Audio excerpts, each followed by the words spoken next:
Hi everyone, welcome back to Lara Academy. It's Mickey again, and in this lesson, we're going to be taking a look at the Intervention Image Package. The Intervention Image Package is an open source PHP image handling and manipulation library. It provides an easy way to create, edit, and compose images, and it also supports both the GD Library and Imagick library. Let's start off by taking a look at how we can install the package into our base Laravel 5.3 system. There's a couple different ways that we can do this. First, let's open our composer.json file and scroll down to the require, and we can add intervention/image and then the version number. At the time of this recording, I'll be adding 2.3.* as the version is 2.3.8. Once we have that done, all we would need to do is save this file and go to our terminal and run composer update. However, the downside of this is it will also update any other packages that we have within our system, and that can cause a lot of things to break. So let's take a look at the proper way to do this. Let's open up a terminal, and we can write composer require, and then within double quotes, let's write intervention/image. That will automatically install the latest version of intervention image and any dependencies that is needed. We'll give it a few seconds here to complete. Once that has finished installing, if we take a look at our composer.json file, you can see we have the line here, intervention image, with the version number automatically in there. The next step in this process is to add the intervention image into our service providers. Let's open up our config app.php and scroll down until we get to our service providers. And at the very bottom, let's add the service provider for the intervention class. Next, we want to add an alias because we want to be able to use the facade. We'll paste that in and then save our configuration. At this point, intervention image is all set up and ready to go. By default, it supports the GD library. However, if you're using Imagick, we'll have to do one more step. We'll have to load up our terminal, and now let's paste our PHP artisan vendor publish command. Make sure that we're using the provider intervention image and then image service provider for Laravel 5. Once we hit enter, you can see that Laravel has copied a config file into config/image. Let's quickly take a look at what that looks like. Over in Sublime, let's go to our config directory and then image.php. In this config file, you can see that we have the option to change the supported driver from GD to Imagick. I'm just going to leave mine as the GD library as I'm using that on my server. Now that everything is fully installed and configured, let's take a look at the Laravel application. First, let's load up app, HTTP, controllers, and image controller. Here, you can see we have a simple controller which handles an index and viewing of a file and finally uploading a picture.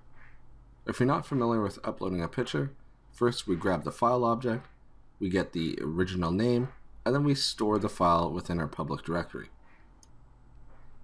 Finally, we redirect to view the file itself. Below, I have a couple of placeholders. I have one for resizing and one for constraints, and that we'll talk about in a couple minutes here. Let's quickly take a look at our upload.blade.php file, and you can see we're just using regular Bootstrap. There's nothing super important here except for the file type. Let's try and upload our first image. So for the first upload, I'll just choose this Twitter picture here and click upload. Our file's been moved automatically, and we're just viewing the picture itself.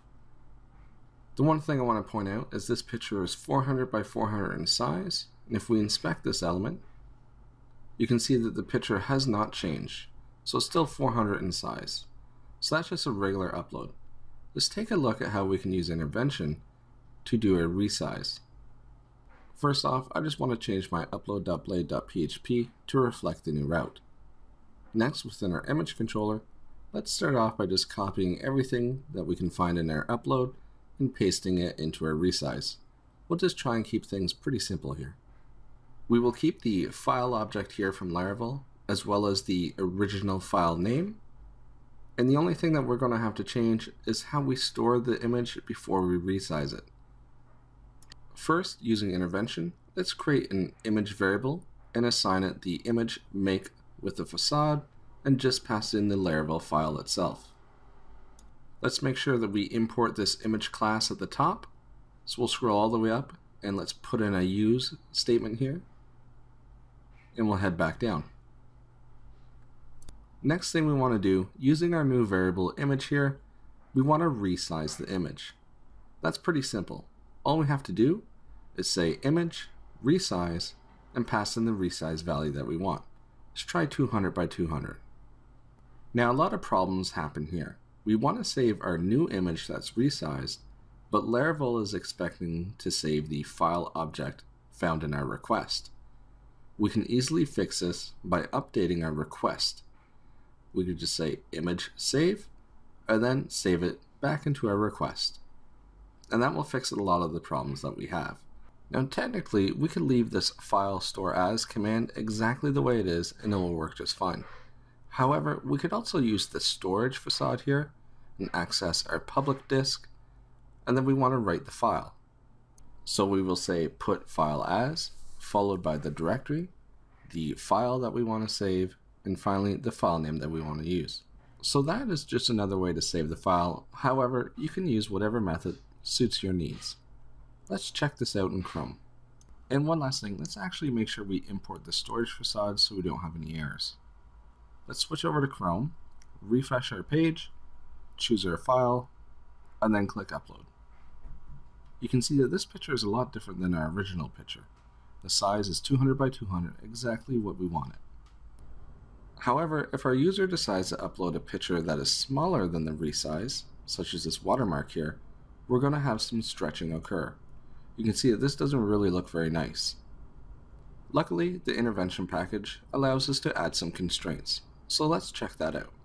Back into Sublime, let's change the route for uploading to constraint, and then head back to our image controller. Let's just copy what we have for resize, as there's not much we have to change.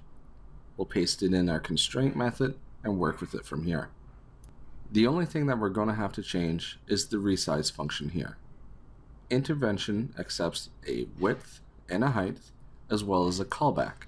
So we'll write that function now. This function will also accept a variable called constraint.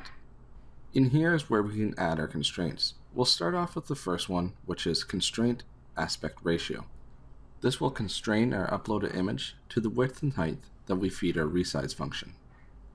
So now if we switch back to Chrome and re-upload the exact same watermark, you can see that the file is not all blurry and the maximum size is 200 pixels.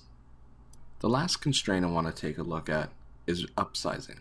Say for example in our resize function we don't really care about the width, but we care about the height and we want to make it 800 pixels. If we come back and we try and upload a file that is small, we're going to get some upscaling and pixelation happening. We can tell intervention not to upscale by heading back into our resize callback and using the constraint and the function upsize. Now if we come back to Chrome and we try and upload that file again, you will see that no upscaling has happened. However, the picture itself is a little bit bigger because we are trying to upsize it just a little bit with our resize function. The original image was 258, and the maximum that I could reach out of 800 was 258. So you can see we can just add a little bit of constraint with the aspect ratio and not to upsize to get a nice looking picture. And that will bring this lesson to an end. I highly recommend you check out the intervention image package for any image manipulation that you need to do. Thanks again for watching.